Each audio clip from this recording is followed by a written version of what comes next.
Hi guys, to another update of my game, which has a name by the way, called Phantasm: The Lost Willow. For those who are new to my channel, I'm working on a Metroidvania, which is a blend of Ori and American McGee's Alice, and maybe some touches of Cuphead. I know the internet loves this type of labeling, this game meets that game, or adding like to games based sometimes on very shallow similarities. So I guess I should join the bandwagon. Anyway, this new update has a few massive changes and improvements.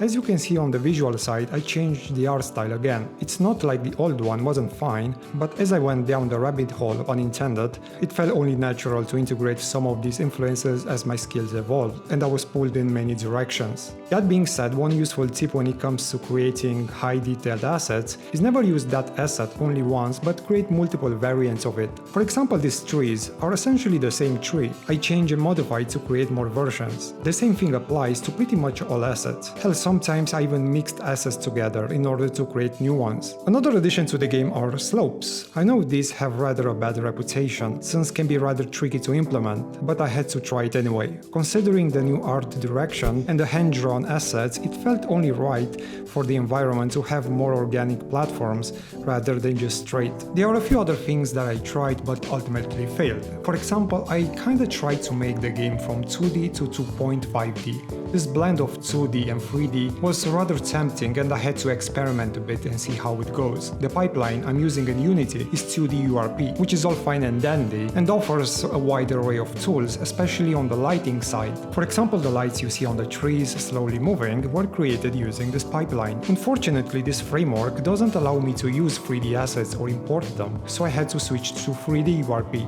But on the negative side, the 3D URP doesn't really have this fancy lights the 2D has to offer. I'm sure maybe there is a workaround and a way to blend them all together, but for the moment I'm rather content with the results I was getting from 2D URP, so yeah. Anyway, let's go back to the environment. So the final version you are seeing now had gone through multiple iterations. For example, I made various types of trees, and once I started implementing them and mixing them together, I realized the scene is not as whimsical and magical as I initially thought, so I had to make different types of trees and twist them and play more with the lighting and particle effects. So before moving on to gameplay, there is one last scene I want to show you, and it's this one when you leave the forest and the world starts opening.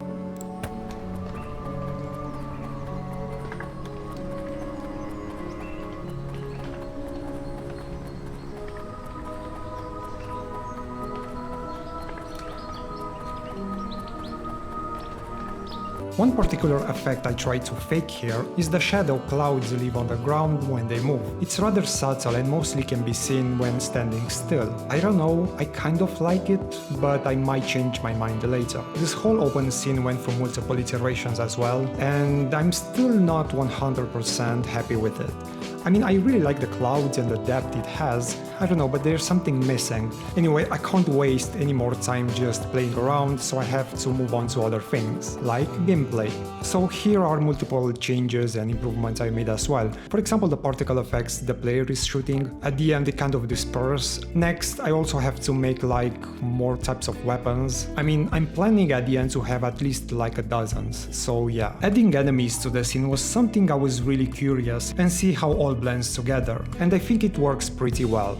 One thing I decided to focus on is the impact when you hit enemies. I wanted to feel really punchy, so I focused quite a lot on that, as well as on the particle effects when they explode. Moreover, there are multiple enemies which are always fun to play around with, and adding a bunch of them it's really fun to play around and create total mayhem. For example, I use these flying rabbits, but nothing comes even close to the mayhem and chaos chickens create when you add like dozens of them.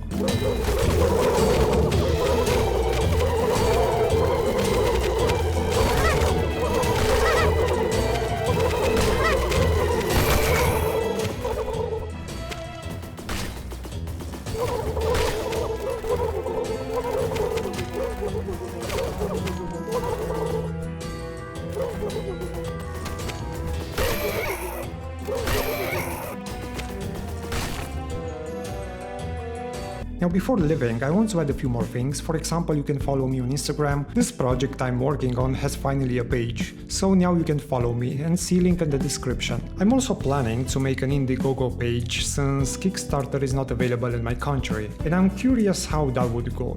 I mean, I want to work on this game 100% and not have to do other things, and Kickstarter seems to be the preferred options when it comes to gaming projects, but I think Indiegogo could work as well. Anyway, please share your thoughts, see you in the comment section, and yeah, bye bye.